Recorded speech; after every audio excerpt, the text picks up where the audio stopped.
bulat, agak kemerah-merahan. Tapi maco, ganteng, keren. Tahu Ali bin Abi Thalib. Ya. Badannya gagah walaupun tidak tinggi. Dan Ali ini cerdas otaknya, pemberani dan sahabat yang setia. Hadirin rahimakumullah, satu ketika kota Mekah dilanda paceklik yang berkepanjangan, kemarau yang berkepanjangan, orang susah untuk mencari kebutuhan pokok, dan Abu Thalib ini bukan termasuk orang kaya, Pak. Saudara-saudaranya lain itu orang-orang kaya, saudagar. Abu Thalib ini orang biasa, nggak terlalu kaya hidupnya, ya. Satu ketika Mekah itu dilanda paceklik, kemudian Abu Thalib ini susah menghidupi anak-anaknya, karena anaknya ada 6. Yang pertama siapa? Anaknya Abu Thalib yang pertama siapa? Ya namanya Thalib. Orang kunyahnya Abu Thalib. Kalau orang Arab itu kan Abu itu kunyah. Ya, disematkan dengan anak pertama. Kalau Nabi kan kunyahnya Abul Qasim. Nama anak pertamanya Qasim. Nah, anak pertamanya Thalib. Ya, anak pertamanya Thalib.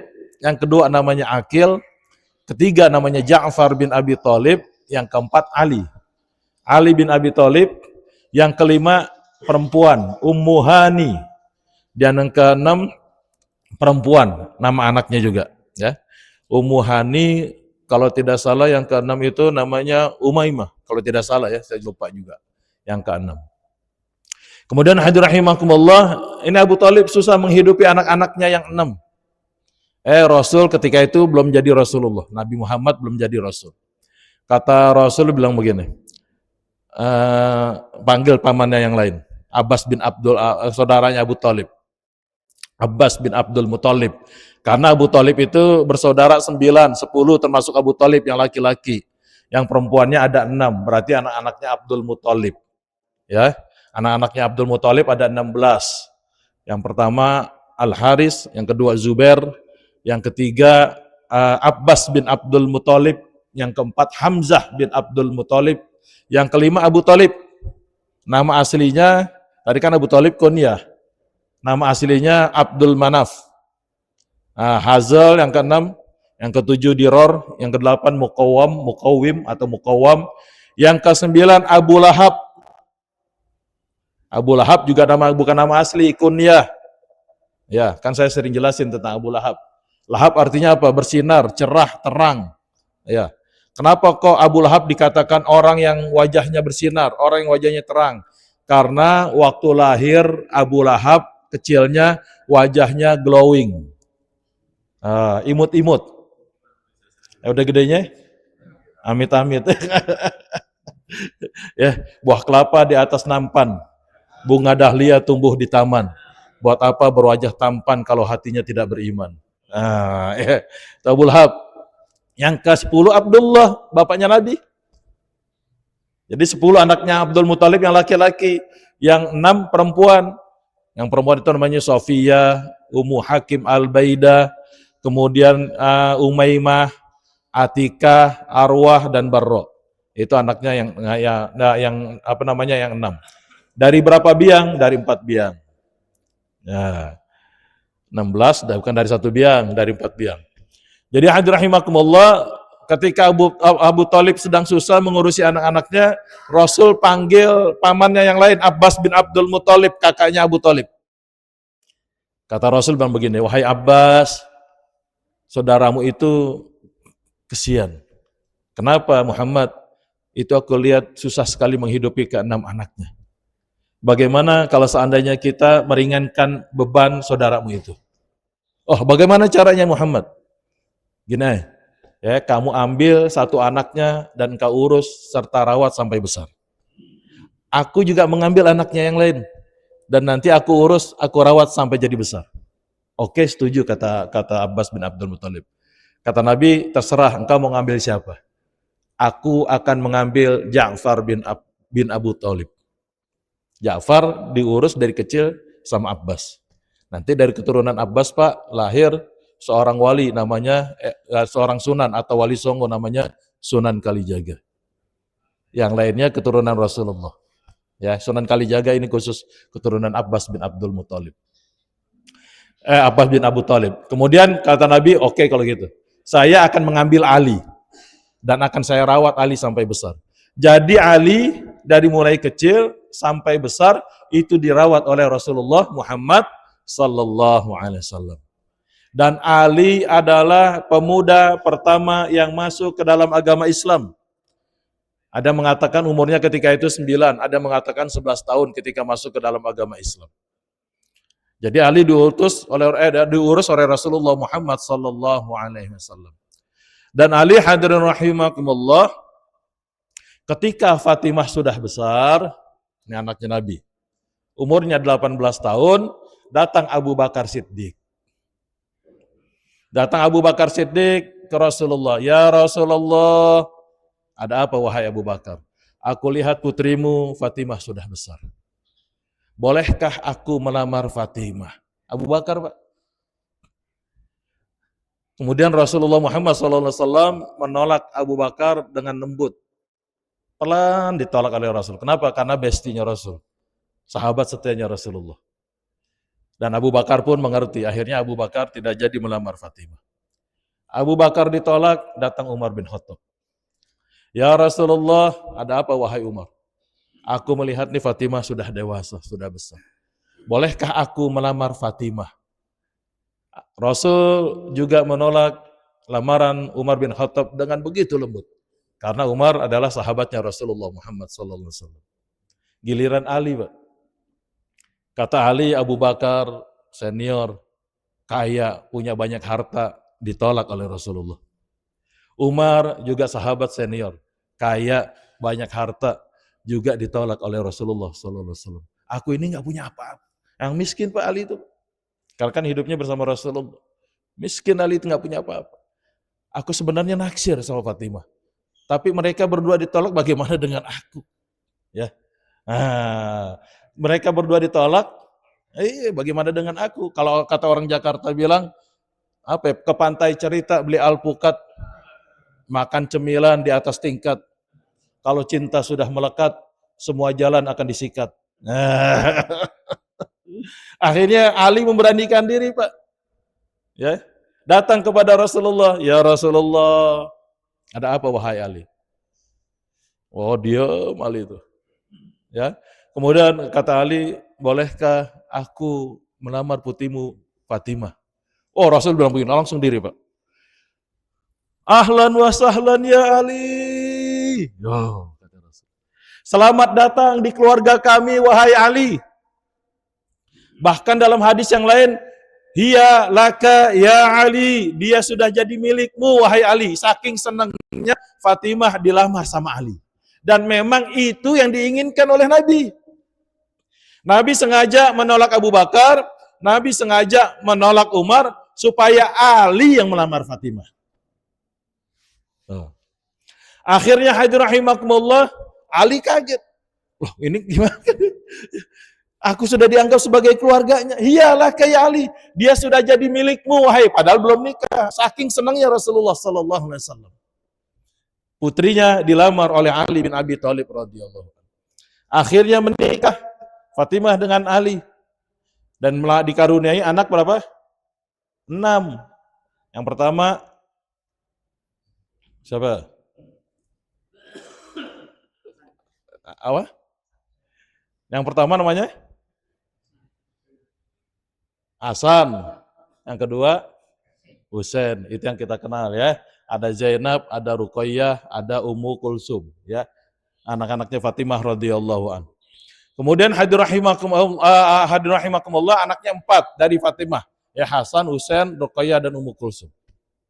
Kemudian hadirin rahimakumullah, setelah Ali menikah dengan Fatimah, maka Ali ingin memadu lama nikah, yang ingin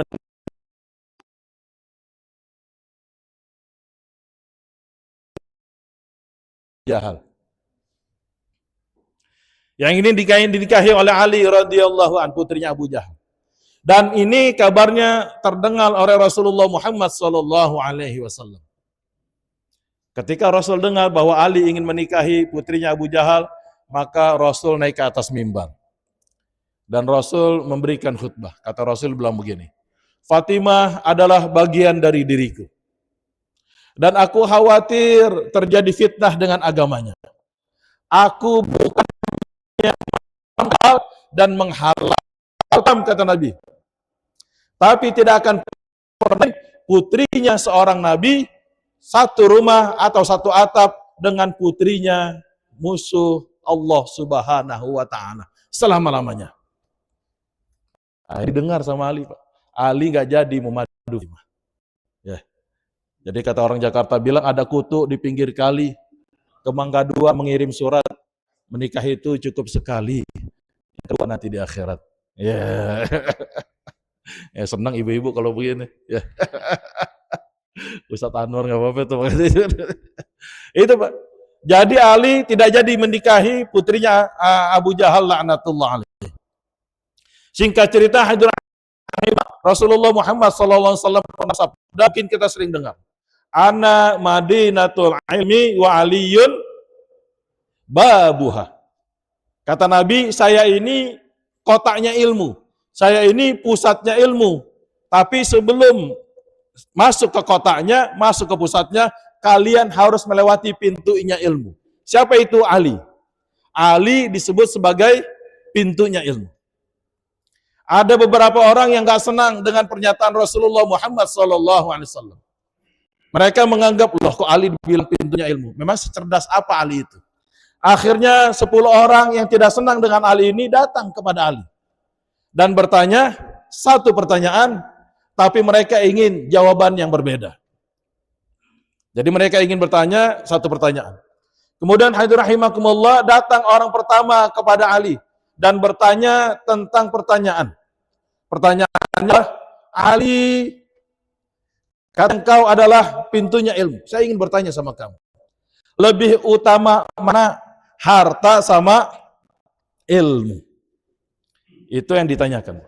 Lebih utama mana harta sama ilmu? Kata Ali bilang tentu lebih. Apa alasannya?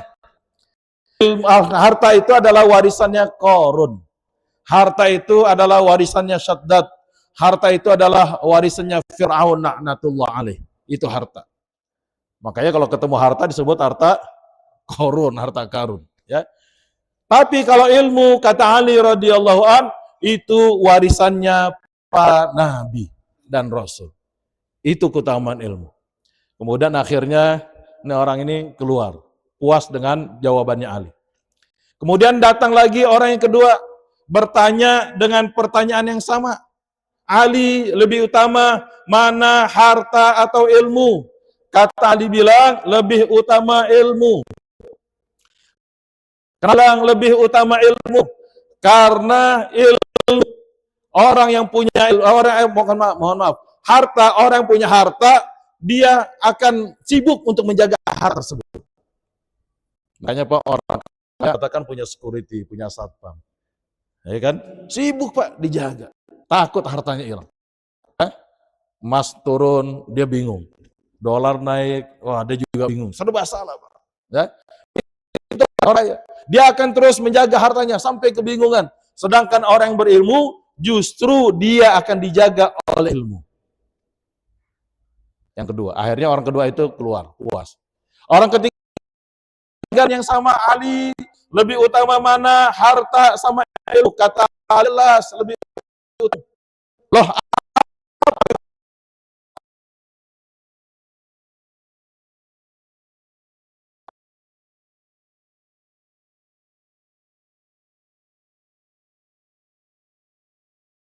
kalau orang punya ilmu,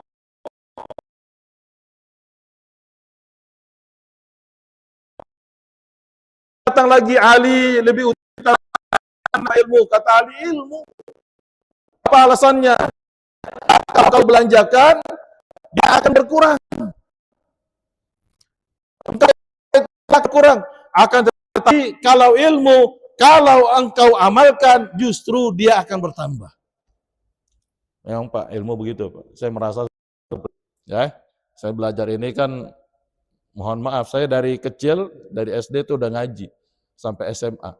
Setelah SMA, saya kuliahnya bukan kuliah agama. Saya kuliahnya jurnalistik, komunikasi jurnalistik, broadcast. Karena saya cita-citanya kepingin jadi reporter. Kan tahun 1997, saya penyiar radio di Kamajaya FM. Karena itu memang cita-cita saya. Lulusan pesantren, tapi jurnalistik. Akhirnya, ya kan saya bilang cerita, 1996 finalis Abang None Jakarta. Ya, saya Pak setelah jadi finalis, tahu kehidupan tentang Abang None Jakarta, saya ngabur. Setiap kali ada orang yang datang ke rumah dari utusan Abang None, saya ngumpet Pak. Mana si Anwar gitu, kenapa? Mau diajak ini, mau diajak itu. Wah kehidupannya luar biasa. Saya setelah tahu kehidupan dunia selebriti, wah ngabur langsung saya. Ngeri, merinding Pak. Itu waktu itu belum nikah, merinding saya. Akhirnya mungkin setelah itu nikah, dihijrahkan oleh Allah Subhanahu wa taala, dibalikin lagi sama Allah, kehabitannya seperti semula. Itu dia. Ya. Makanya kalau saya lihat orang-orang anak-anaknya kalau jadi menang idol apa segala macam sampai sujud syukur, aduh, saya bilang, kesian Pak. Saya itu udah tahu kehidupan saya karena udah terjun di dalamnya, gitu loh. Ya, makanya itu hadirin rahimakumullah. Nah, itu dia. Ilmu kalau kita amalkan dia akan terus bertambah. Itu yang keempat. Kemudian orang kelima datang lagi, Ali lebih utama mana? Harta atau ilmu? Kata Ali tetap lebih utama ilmu. Apa alasanmu wahai Ali? Orang kaya, orang punya banyak harta, biasanya suka dijulukin si pelit, si kikir. Itu kata Ali. Tapi kalau orang punya banyak ilmu, dia akan dipanggil dengan panggilan yang mulia. Mohon maaf, kayak Ustadz, Kiai, ya kan? Ustadz, Kiai, ajengan, dan lain sebagainya. Itu kalau orang punya ilmu. Sebutannya lebih mulia, kata Ali.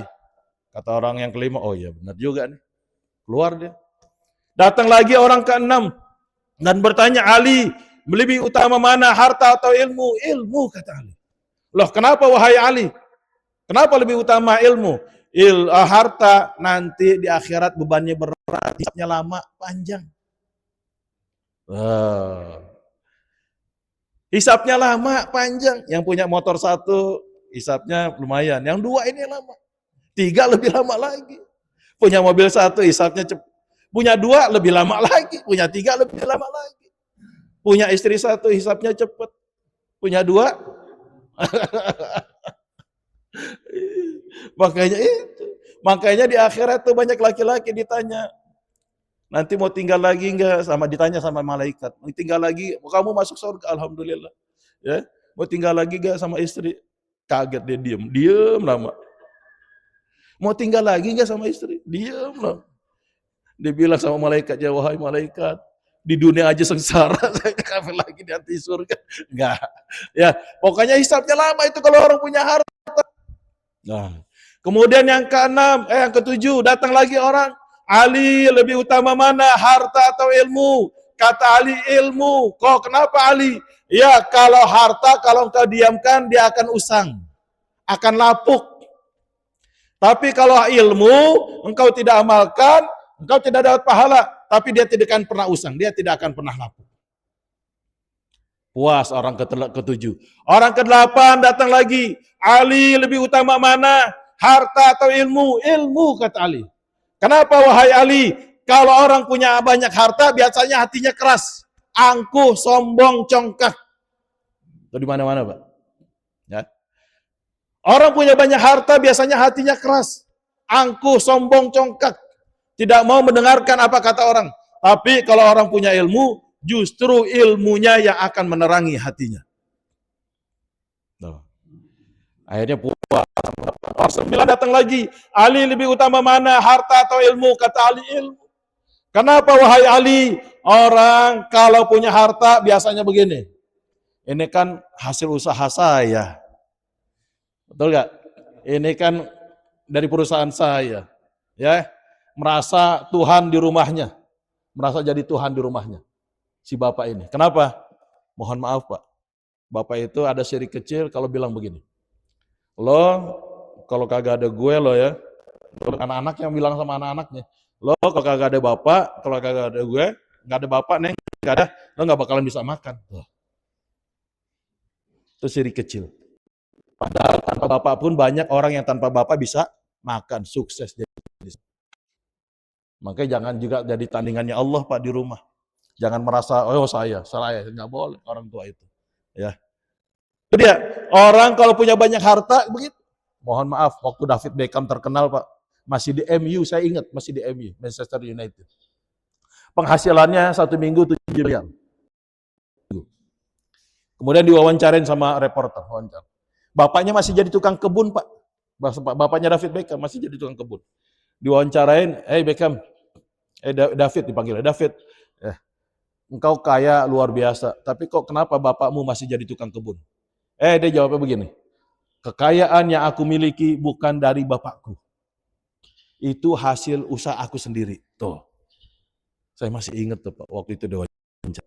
Ya, jadi kalau orang kaya menganggap ini hasil usaha saya, ini kerjaan saya, ini suara, enggak. Itu padahal pada hakikatnya datang dari Allah, cuma dititipin aja kita sama Allah. Sewaktu-waktu nanti akan diambil. Bisa diambilnya lambat, bisa diambilnya cepat, tergantung Allah. Kalau kita nggak bersyukur, diambilnya cepat. Kan syukur itu makin banyak nikmat, kita makin dekat sama Allah. Kalau makin banyak nikmat dikasih sama Allah, makin jauh dari Allah, jangan salahkan Allah nanti. Nikmat itu jadi bencana atau musibah, kata Allah. Dalilnya jelas. La in syakartum la azidannakum wa la in kafartum inna adzabi lasyadid. Itu syukur. Ya. Kalau Bapak kasih sesuatu saya, ini Pak Ustadz buat Pak Ustadz misalkan, ya. Kemudian saya terima kasih. Setelah saya ucapkan terima kasih, Bapak bilang apa lagi? Oh sama Ustadz atau terima kasih kembali. Itu kan begitu. Tapi bagi Allah nggak berlaku, Pak. Kita dikasih nikmat sama Allah. Kemudian kita bersyukur. Ya Allah, terima kasih atas seluruh nikmat yang Kau berikan kepadaku. Ya, kita ucapan syukur sama Allah, terima kasih sama Allah. Apakah Allah jawab, oh terima kasih kembali hambaku. Oh sama-sama hambaku. Nggak berlaku bagi Allah. Kata Allah, oh kamu udah bersyukur. Sekarang kamu mau apa lagi? Tuh. Hebatnya Allah. Sekarang kamu mau apa lagi? Mana dalilnya Ustaz? La in syakartum la azidannakum. Kalau kamu bersyukur, aku tambahin. Kamu mau apaan lagi kata Allah? Punya rumah 1 bersyukur ditambahin jadi, punya motor 1 bersyukur ditambahin jadi, punya mobil 1 bersyukur tambah jadi, punya istri 1 bersyukur bertahan. Bertahan bukan bertambah. Mau menyeletuk aja bertambah. Nah, itu dia, itu bagi Allah. Ya. Makanya kalau kita makin jauh dari Allah, jangan salahkan Allah. Sewaktu-waktu diambil secara perlahan atau secara cepat sama Allah diambil. Ya, bertahun-tahun saya kerja dari pagi sampai malam bertahun-tahun. Cuma dalam sekejap. Gampang bagi Allah. Inna dzalika 'alallahi yasir. Bagi Allah semuanya itu kecil, mudah, Pak. Enggak ada yang susah bagi Allah Subhanahu wa taala. Ya, makanya itu hidup itu bukan dinikmati. Tapi hidup itu harus disyukuri. Sebab kalau kita sudah bersyukur, hidup itu akan terasa nikmat. Ya. Makanya itu hadirin rahimakumullah, itu yang ke-9. Jadi orang yang punya harta akan merasa ini hasil usaha saya dan lain sebagainya. Bunga dahlia tumbuh merekah, bunga melati di dalam goa. Harta dunia jangan serakah, kalau mati nggak bakalan dibawa. Kita sering ngomong gitu terus ya, tapi kejar terus ya. Ya, padahal diingetin, saya juga sama, diingetin kayak begitu, tapi dikejar-kejar terus. Ya, dikejar-kejar terus, nggak cukup 1, nggak cukup 2. Bisa kasih gunung emas 1, nggak cukup, mintanya 2. Manusia memang begitu. Ya, makanya itu hadirin rahimakumullah. Itulah kalau orang punya harta. Tapi kalau orang punya ilmu, dia akan tawaduk, rendah diri. Bilangnya apa? Enggak, saya hamba Allah. Ya. Saya bapak aja yang nyebut saya ustaz. Padahal Bapak nggak tahu kelakuan saya di luar, nggak tahu kelakuan saya di rumah. Kan gitu. Saya disebut aja sama orang ustadz. Ada juga orang yang disebut dengan kiai dan lain sebagainya. Maka itu hadir rahimakumullah itu orang ke-9. Orang ke-10 yang terakhir datang. Ali, lebih utama mana harta sama ilmu? Kata Ali, lebih utama ilmu. Kenapa? Karena harta tidak bisa membuat dirimu menjadi tenang. Gelisah orang punya harta. Orang punya harta gelisah. Apalagi udah kagak jujur. Alaikum bisidiki fa inna sidqa yahdi ilal bir. Hendaklah kalian jujur karena jujur itu akan membawa kebaikan. Fa innal birra yahdi ilal jannah, dan kebaikan itu membawa ke dalam surga. Ya, jadi bisa membuat kita tenang kalau kita jujur. Apalagi kalau di rumah udah nggak jujur, repot udah. Ya, nah biasa si suami Pak kalau pagi-pagi mau bikin kopi, yang bikin ini istrinya. Tiba pas di hari libur, nasi suami. Setelah pengen bikin sendiri, tanya, mah, ini kan hari, ya kenapa Pak? Pak sendiri deh. Wah tumben ya Pak. Ya nggak apa-apa sekali-kali. Ada kan kopinya ada, gulanya ada. Di mana? Di dapur. Masa mama bawa-bawa kan gitu. Ayo udah mama istirahat aja di ruang tamu. Si suami bikin kopi. Dilihat ada toples warnanya coklat. Dilihat, oh bubuk kopi. Taruh di gelas. Dicari gulanya. Mah, gulanya di mana? Ya di situ di dapur Pak. Nggak ada nih gula. Ada di toples, nggak ada mah. Ada di toples samping apa namanya toples. Lihat suaminya. Lah, samping toples topi ini ada toples isinya tulisannya garam. Kata istrinya, itu di mana? Loh, Papa, toples tulisannya toples isinya berapa?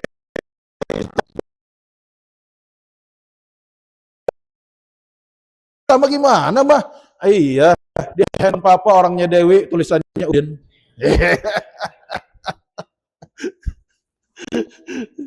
Ya, itu dia. Makanya kalau harta nggak bisa tenang, tapi kalau ilmu bisa bikin kita tenang. Lanjut ke Ali.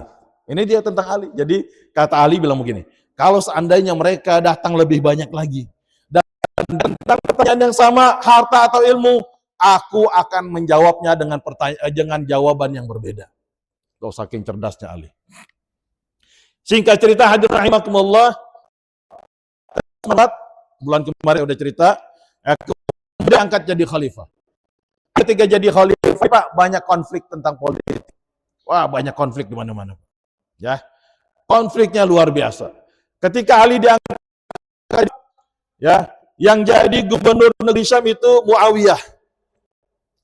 Zaman Umar yang jadi gubernur Muawiyah bin Abu Sufyan.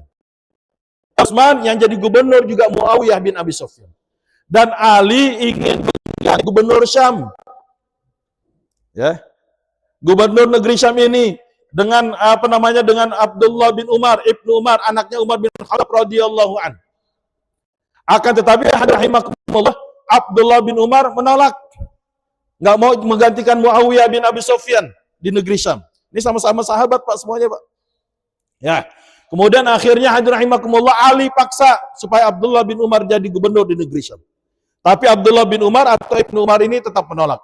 Sampai-sampai Abdullah bin Umar ini minta bantuan sama saudarinya, namanya Hafsah binti Umar bin Khattab, istrinya Rasulullah Muhammad SAW.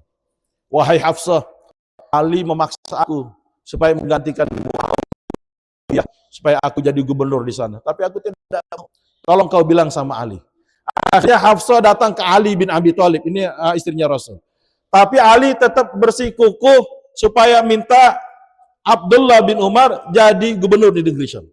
Akhirnya karena dipaksa, hadirin rahimakumullah, Abdullah bin Umar pun ngabur dari Madinah pergi ke Mekah. Diam-diam malam-malam. Ya, karena nggak mau disuruh jadi gubernur. Kalau zaman sekarang nggak mau disuruh jadi gubernur. Menggantikan Muawiyah bin Abi Sufyan. Akhirnya karena Abdullah bin Umar kabur ke Mekah, Ali mengutus Sahal supaya jadi gubernur di negeri Syam. Sahal bin Hanif mau. Kemudian dia pergi dengan beberapa pasukan untuk ke pergi ke negeri Syam untuk menggantikan Muawiyah. Sampai di perbatasan rahimakumullah dicegat oleh pasukannya Muawiyah. Ya Pak, di zaman Ali Pak, mohon maaf. Perang Jamal. Perang antara Ali dengan Aisyah, istrinya Rasulullah. Perang Siffin. Perang antara Ali dengan Muawiyah bin Abi Sufyan. Sahabat dua-duanya. Ya.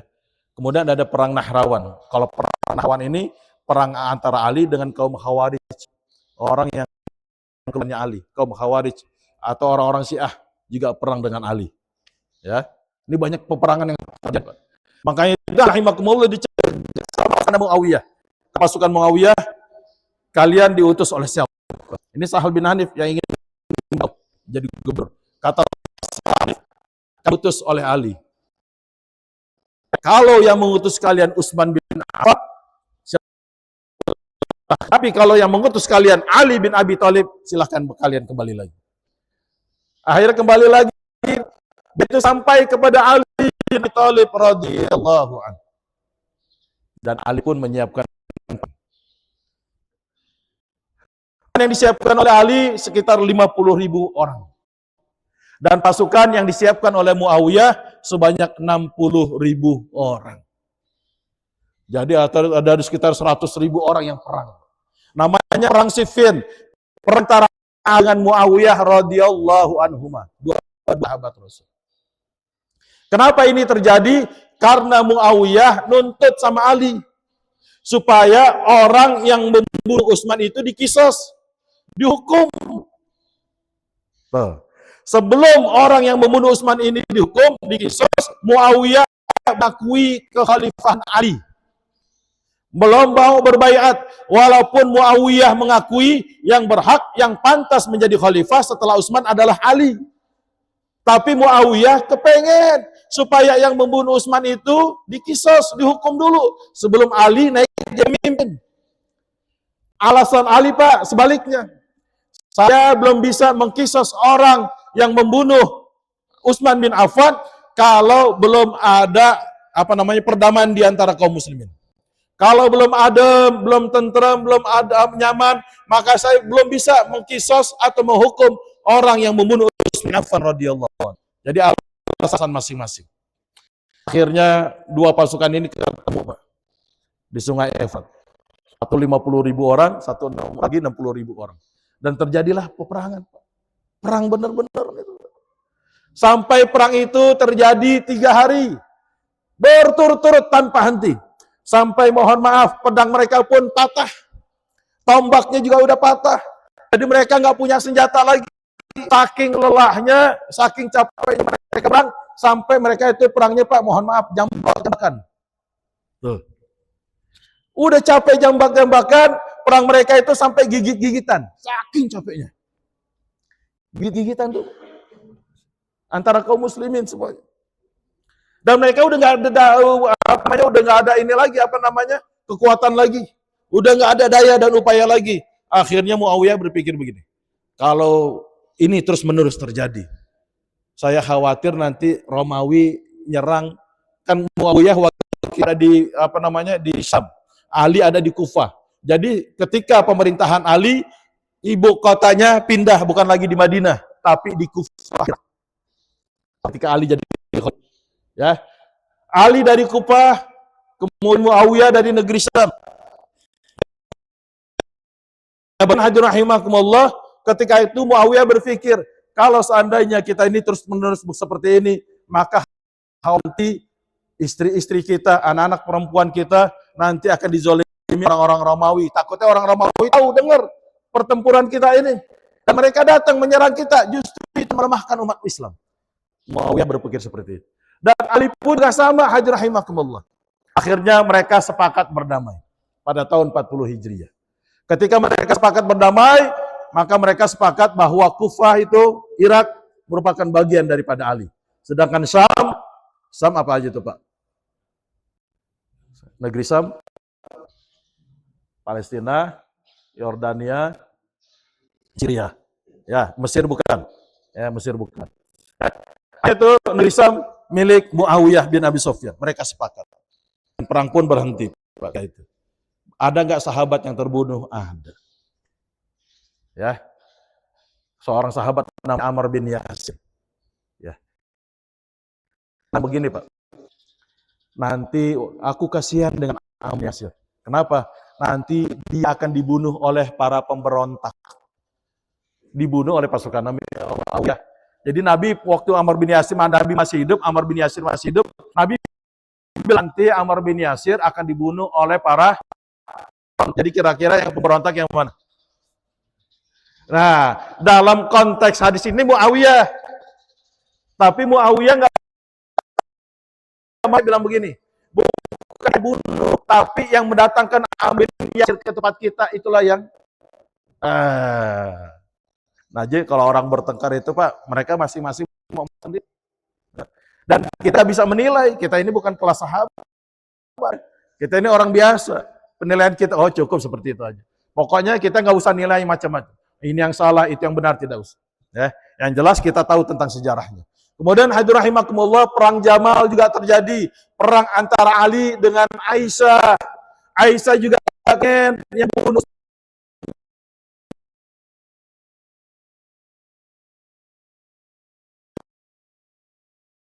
yang dimenangkan hanya oleh Ali bin Abi Thalib. Itu Aisyah ikut ke medan perang tapi nggak berperang, nggak berperang di dalam tanduk di atas. Tanduknya Aisyah itu udah kayak landak. Kalau dalam sejarah itu saya baca. Kenapa kayak landak? Karena anak panah itu, Pak. Semuanya tanduknya isinya anak panah luarnya. Maka Ali khawatir Aisyah nanti akan terbunuh. Ali kan dalam pihak bertentangan, artinya dalam hal ini berlawanan dengan Aisyah. Kata Ali sama pasukannya 2 orang, tolong itu apa namanya engkau datang ke ontanya Aisyah, tebas ini kaki ontanya Aisyah. Akhirnya ditebas Pak kakinya 4-4-nya sama pasukannya Ali. Dan Aisyah bukan tapi dibawa, diselamatkan oleh Ali. Nabi waktu masih hidup pernah bilang begini sama Ali. Ali, nanti kamu akan berkonflik dariku Aisyah. Tuh. Nabi udah prediksi. Ali diam, ya Rasulullah. Maksudnya, ya Rasul kalau bisa terjadi. Dalam hati Ali begitu, tapi di hadisnya, ya Rasulullah. Kalau bisa ini jangan terjadi. Kata Rasul, nggak bisa Ali. Ini akan terjadi nanti. Kamu akan berkonflik dengan Aisyah. Ya Rasulullah, kalau bisa ini terjadi.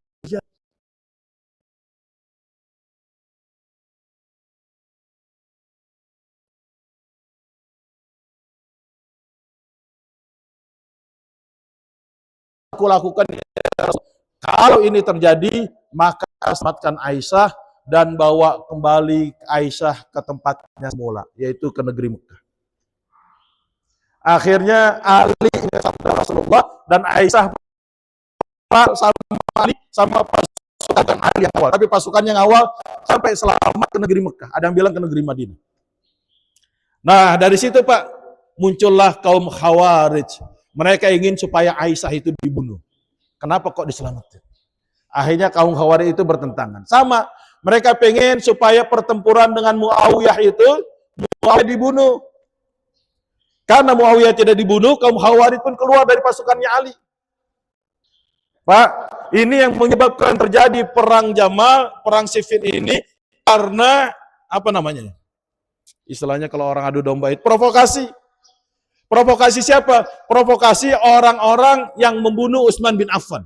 Karena di pasukannya Ali ada sekitar 2.500 orang pemberontak. Mungkin saya bunuh semua. Makanya itu hadirin rahimakumullah, tadinya mereka ingin berdamai. Tapi ternyata ada pemberontak di kubunya Ali sekitar 200 orang. Makanya nanti kenapa muncul Syiah, kenapa muncul kaum Khawarij. Yang semuanya ini Pak, kaum Khawarij ini ya rajin sholatnya, baca Qur'annya juga luar biasa. Tapi mereka yang sholatnya juga sama, cuma lewat doang. Ya nggak masuk ke dalam hatinya, itulah kaum Khawarij. Hadirin rahimakumullah. Dan akhirnya hadirin rahimakumullah, di akhir cerita ini, di kisahnya Ali bin Abi Thalib radhiyallahu an, para pemberontak ini ingin membunuh Ali. Ya. Para pemberontak ini ingin membunuh Ali, hadirin rahimakumullah, Kemudian mereka merencanakan pembunuhan Ali. Yang ngebunuh Ali adalah dalam Ibnu Muljam. Ya, kata Ibnu Muljam, dia datang ke Kufah, Pak. Ya, datang ke Kufah dan Ibnu Muljam itu sudah mencelupkan pedangnya dengan racun. Datang ke Kufah, kemudian dibantu oleh 2 orang, Wardan dan Syabib. Jadi 3 orang yang membunuh Ali. Ibnu Muljam, Wardan, dan Syabib. Kemudian sampai di Kufah, mereka tunggu di depan pintu masjid. Yang biasa dilewati oleh Ali radhiyallahu anhu. Ketika sholat subuh, Ali keluar, habis sholat subuh Ali keluar dari pintu masjid, dihajar oleh Syabib dengan pedangnya. Dan ternyata pedangnya Syabib itu mengenai pintu masjid, nggak kena Ali. Ya. Kemudian akhirnya Ibnu Muljam menghunuskan pedangnya, menyabetkan pedangnya ke Ali, dan pedangnya Ibnu Muljam mengenai kepalanya Ali, tengkoraknya, Pak. Dan ini sudah diprediksi oleh Rasulullah. Nanti Rasulullah itu ternyata luar biasa ya. Tahu tentang masa depan juga, ya. Luar biasa. Nanti kata Rasul bilang begini, Ali akan dibunuh di Kufah, ya.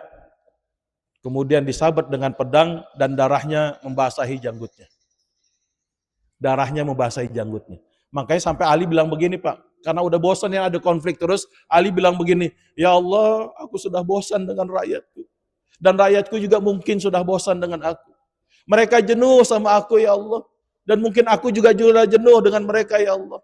Ya. Apa yang menghalangi orang yang paling celaka yang ingin membasahi janggutku dengan darah? Kata Ali bilang begini, mana katanya ada orang yang ingin membunuh aku dan membasahi janggutku dengan darah. Itu sudah diprediksi sama Rasul. Dikasih tahu nanti kamu akan dibunuh, Ali. Ya, kubu di Kufah, kemudian janggutmu akan basah dengan darah. Itu sudah dikatakan oleh Rasulullah SAW. Dan benar, Ibnu Muljam membunuh Ali, menyabetkan pedangnya ke kepalanya Ali, dan darahnya Ali mengalir, menetes sampai dengan janggutnya. Ya, ketika Ali dibunuh, kemudian kata Ali bilang begini, tangkap orang itu. Tangkap orang itu. Ternyata memang Ibnu Muljam, Wardan dan Syabib, Pak, ngabur, Pak, berhasil ngabur. Tangkap orang itu, tangkap orang itu. Akhirnya ditangkap oleh sahabat-sahabatnya Ali radhiyallahu anhu. Ketika ditangkap, Ali bilang begini, hai Ibnu Muljam, bukannya aku sudah berbuat baik kepada dirimu? Benar, wahai Ali, kata Ibnu Muljam. Engkau sudah berbuat baik kepada diriku. Tapi engkau harus ingat, nih pedang ini sudah aku celupkan racun selama 40 hari. Ya. Dan aku ingin supaya dengan pedang ini, aku ingin membunuh seburuk-buruk ciptaan Allah di dunia. Dibilang Ali itu seburuk-buruk ciptaan Allah. Padahal Ali itu sudah dijamin masuk surga. 10 sahabat yang dijamin masuk surga, diantaranya adalah Ali. Ya. Kemudian hadirin rahimakumullah, kata Ali bilang begini, engkau telah membasahi janggutku dengan darah. Dan engkau adalah orang yang paling celaka di muka bumi ini. Engkau pasti akan mati, wahai Ibnu Muljam. Dan Ali bilang sama orang di sekelilingnya, kalau seandainya aku meninggal dunia, kalau seandainya aku mati, maka bunuhlah dia sebagaimana dia membunuhku. Kalau seandainya aku masih hidup, nanti hukumannya aku yang menentukannya. Akhirnya hadirin rahimakumullah, 3 hari setelah Ali ditebas oleh Ibnu Muljam, akhirnya Ali meninggal dunia. Dan Ibnu Muljam pun dibunuh, Pak. Ya, dibunuh oleh Abdullah bin Ja'far. Ya, Abdullah bin Ja'far ini anaknya Ja'far bin Abi Thalib. Ya, dibunuh, Pak. Sampai di gini apa namanya? Kaki, tangannya dipotong semua. Tangan dua-duanya dipotong, kaki dua-duanya dipotong. Udah nggak ada tangan dan kakinya lagi. Masih ngoceh terus. Setelah masih ngoceh, rahimakumullah, matanya dicolok, kedua matanya. Ya, masih ngoceh terus, Pak. Akhirnya mereka sepakatnya orang-orang yang ingin membunuh Ibnu Muljam, kita potong lidahnya. Ketika pengen dipotong lidahnya, Pak, kata Ibnu Muljam begini, aku minta yang terakhir supaya kalian tidak memotong lidahku. Kenapa, wahai Ibnu Muljam? Karena aku ingin supaya di akhir hayatku aku tetap berpikir kepada Allah. Itu orang, Pak, kalau udah tersangka. Orang kalau udah pakai baju orange, yang tadinya nggak pernah pakai peci jadi sama. Yang tadinya nggak pernah pakai kerudung. Bukan kerudung lagi, pakai cadar malah. Kalau udah jadi tersangka begitu. Itu kasusnya dari dulu udah ada. Jadi Islam dibuat main-main, hadirin rahimakumullah. Maka itu hadirin rahimakumullah, ini peperangan yang terjadi di antara sahabat dan di antaranya adalah Ali bin Abi Thalib yang gugur pada usia 63 tahun. Ali bin Abi Thalib jadi khalifah selama 4 tahun, 9 bulan dan 3 hari. Itu Ali bin Abi Thalib radhiyallahu anhu. Jadi hadirin rahimakumullah, sekali lagi, walaupun terjadi konflik di antara Ali dengan Muawiyah, terjadi konflik di antara Ali dengan Aisyah, terjadi konflik dengan Ali dan sebagainya, maka kita tidak bisa menilai. Makanya kita baca sejarah. Jangan dengar-dengar kata orang, jangan dengar kata ini. Yang khawatir nanti justru kita menyesatkan sahabat yang lain. Karena ada kelompok yang justru mengatakan mohon maaf sekali lagi. Aisyah itu adalah pelacur. Dia. Kita jangan sampai ikut-ikutan seperti itu. Nah, makanya hadirin rahimakumullah, ada juga kelompok yang melaknat keluarganya Rasulullah SAW. Itu termasuk ke dalam syahadatnya mereka. Syahadat mereka yang kelima diantaranya adalah Aisyah, Hafsah, dan keluarga merupakan ahli neraka. Padahal kalau udah jadi istrinya Rasul di dunia, pasti akan menjadi istrinya Rasul di akhirat. Makanya mohon maaf, Aisyah walaupun ditinggal oleh Rasulullah masih muda, tidak akan pernah nikah lagi, tidak akan pernah kawin lagi. Kenapa? Kalau nanti seandainya nikah lagi, dia tidak akan pernah menjadi istrinya Rasul di surga nanti. Orang kalau sudah jadi istrinya Rasul di dunia, pasti akan menjadi istrinya Rasul di akhirat. Hafsah binti Umar bin Khattab pernah dicerai sama Rasul, anaknya Umar bin Khattab, Pak. Kenapa? Mohon maaf, kalau dalam cerita yang saya baca, itu Hafsah, apa sih istilahnya kalau perempuan sekarang? Ceriwis lah ya. Sering adu domba sama istrinya Rasul yang lain, Pak. Rasul nggak senang, akhirnya dicerai, ditalak satu. Ketika tahu anaknya ditalak sama Rasul, Umar minta sama Rasulullah, ya Rasulullah, jangan kau talak Hafsah. Jangan kau ceraikan Hafsah ya Rasulullah. Akhirnya Rasul rujuk lagi sama Hafsah. Karena Umar tahu, kalau jadi istrinya Rasul di dunia, pasti jadi istrinya Rasul di akhirat. Tapi kalau oleh karena itu, hadirin rahimakumullah, ini tentang Ali bin Abi Thalib,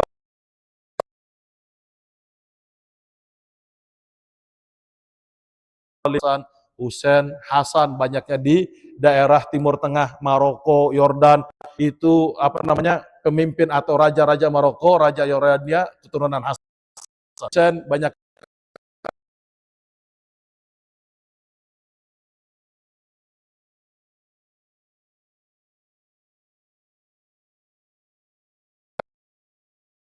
keturunan Hasan, banyak. Ada nggak di Indonesia? Ada juga. Ya, oleh karena itu hadirin rahimakumullah, ini saja yang bisa kami sampaikan, semoga bermanfaat. Kita tutup. Ada pertanyaan? Nggak ada ya?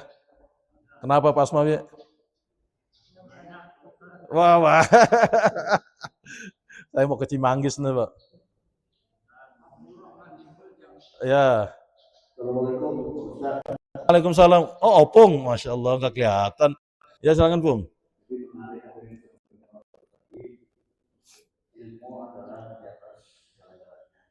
Ya.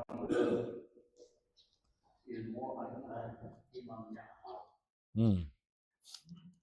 Tapi jika terbalik dengan apa yang harta itu adalah menjadi fitnah dan kegelisahan. Lalu bagaimana apa yang dilakukan oleh Sayyidina Khadijah? Beliau mendukung penjabaran ilmu yang disampaikan oleh beliau. Ya. Sampai beliau takut. Ya. Ilmu dan harta itu berjalan seiring. Iya. Kalau memang melihat dalam kondisi sekarang, memang itu tidak relevan. Masjid ini juga bisa berjalan karena ada orang-orang yang berkorban hartanya, bukan hanya karena ilmunya saja. Ini juga digunakan membawa kebudakan.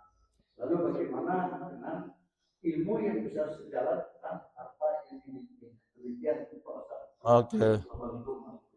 Waalaikumsalam warahmatullahi wabarakatuh. Wah, luar biasa ini pertanyaannya. Jadi kata Rasulullah sallallahu alaihi wasallam, beliau pernah bersabda, kalian nggak boleh iri sama orang masalah dunia. Tapi kalian boleh iri sama orang untuk masalah dunia itu ada dua. Yang satu, orang yang punya ilmu, kemudian ilmunya diamalkan setiap hari. Yang kedua, orang punya harta, kemudian hartanya dipakai buat agama. Punya harta, hartanya dipakai buat agama, kata Rasulullah, itu yang kalian irikan. Nah, dari kisah Khadijah ini, ternyata Khadijah hartanya itu dihabiskan buat agama, buat perjuangan Rasulullah Muhammad SAW. Jadi memang tanpa, gini Pak, ya hidup di dunia ini kan perlu duit, betul nggak? Perlu uang. Tanpa uang ini nggak bisa jalan. Saya kalau doa sehari-hari itu ada Pak, doa saya sehari-hari, ya Allah, kasih saya duit dong. Ya. Kasih saya duit, kasih saya uang. Karena masih banyak keperluan di dunia ini yang harus diurus dengan uang. Ya, itu dia. Jadi kalau mau Bapak saya kasih amalan, ini doanya. Dari sahabat saya lupa, sahabatnya siapa. Minta duit.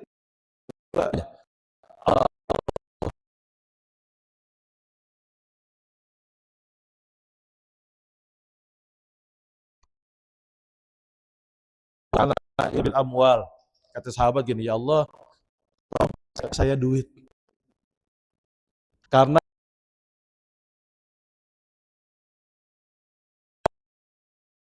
rezukni malan, tolong kasih saya harta, karena sesungguhnya tidak ada urusan di dunia ini yang tidak diurus dengan duit. Itu ada doanya Pak. Dan amalan ini dipakai sama orang-orang yang sering saya kasih. Allah ini layat.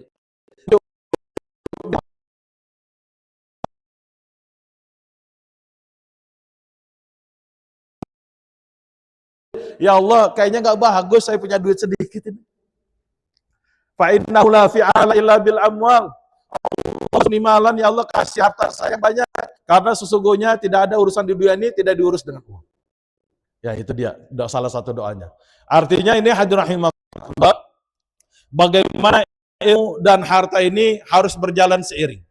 Yang jelas hadir rahimahullah, ilmu dan harta ini dipakai untuk jalan Allah. Kadang mohon maaf juga ada orang yang berilmu tapi ilmunya tidak dipakai untuk jalan Allah. Banyak orang gak berilmu, ilmunya juga dipakai bukan buat jalan Allah. Bahkan untuk orang pintar di Indonesia, kurangnya apa sih? Gak ada yang kurang orang pintar di Indonesia itu. Tapi dipakai buat merampok. Nggak tahu merampoknya merampok apa itu ya pokoknya ya. Itu dia. Saking pintarnya. Kadang ilmu juga seperti itu. Makanya itu hadirin rahimakumullah, harta itu boleh. Karena orang Islam itu harus kaya. Kenapa? Kalau nggak kaya dia nggak bisa zakat. Kalau nggak kaya dia nggak bisa sedekah. Kalau nggak kaya dia nggak bisa bangun masjid. Kalau nggak kaya bangun pesantren. Tapi kekayaannya itu dipakai buat agama. Jangan disimpan. Ada orang yang simpan harta, dipakai dan sebagainya semakin banyak.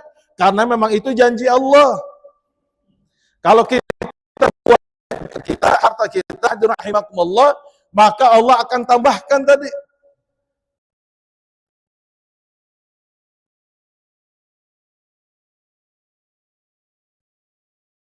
Buat baik, maka Allah tetap akan balas. Tapi balasannya di dunia. Kaget Pak, kalau orang itu lebih kaget. Karena kalau dia berbuat baik, langsung dibayar cash sama Allah. Dibalas cash sama Allah Subhanahu wa Ta'ala. Dibayarnya di mana? Dibalasnya di mana? Di dunia. Tapi di akhirat nggak kebagian.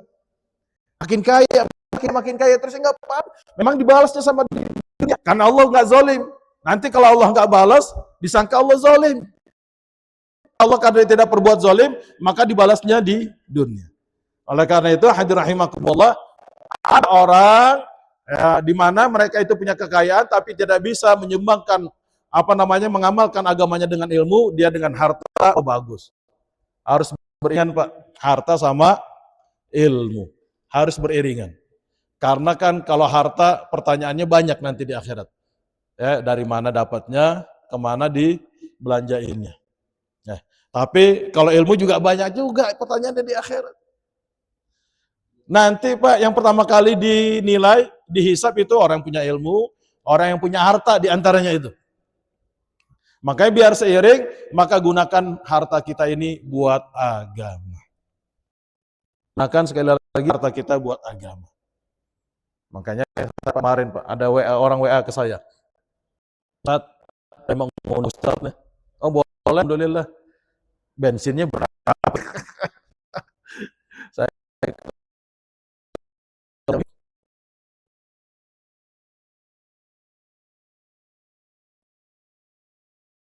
ya, kalau saya batasin, mohon maaf, misalkan sekian, berarti saya membatasi rizki dari Allah.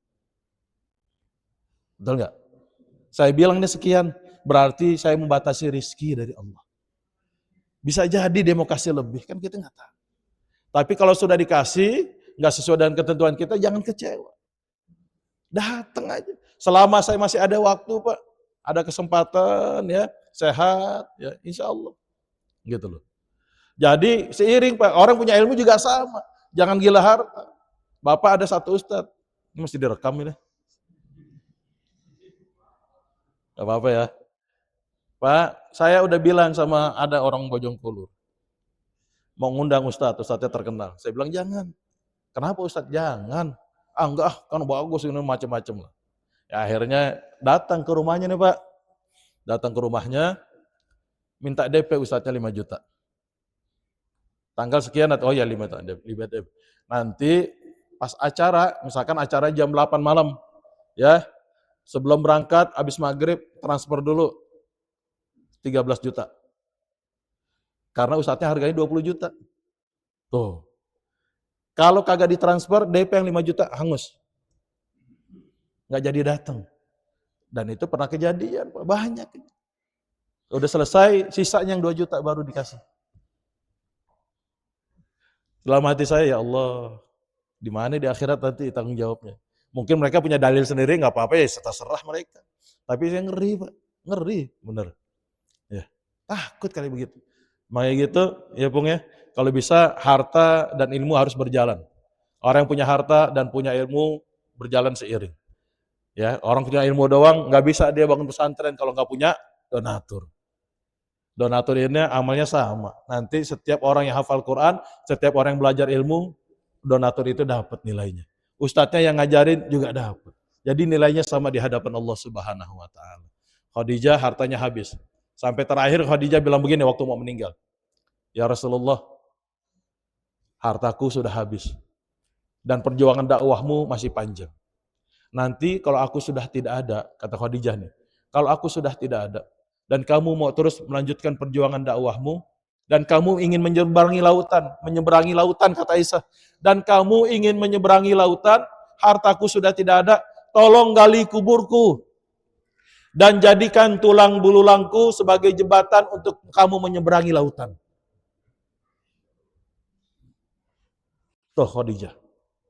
Makanya kalau Rasul itu kalau sama Khadijah luar biasa.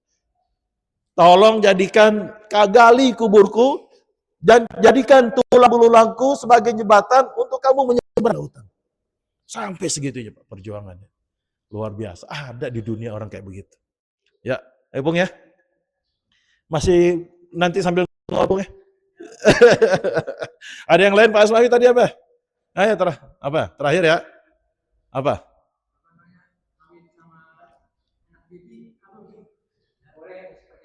Kawin sama?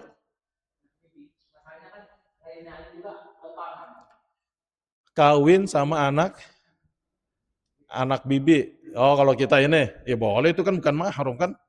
Anak bibi kita itu kan. Iya. Kecuali anak dari saudara perempuan atau laki-laki kita. Ya nggak boleh. Mau Pak Asnawi, emang ada yang diincar? Boleh. Ya anak bibi itu kan bukan mahram. Kalau anak bibi itu jatuhnya sepupu. Sepupu itu bukan mahram kita. Ya kalau itu batal kita bersentuhan. Ya Sayyidina Ali juga sama gitu, sama anak sepupunya ya, saya sama Fatimah kan. Iya. Nanti Fatimah punya anak lagi, anaknya dinikahi sama Umar gitu loh. Pokoknya sahabat itu luar biasa. Ya. Ah, Pak Asmawi ada yang diincar? Ah, enggak ada. Ah, baik, hadirin rahimakumullah, itu saja yang bisa kami sampaikan. Semoga bermanfaat. Kita tutup dengan doa kafaratul majlis. Subhanakallahumma wa bihamdika asyhadu an la ilaha illa anta astaghfiruka wa atubu ilaik. Assalamualaikum warahmatullahi wabarakatuh.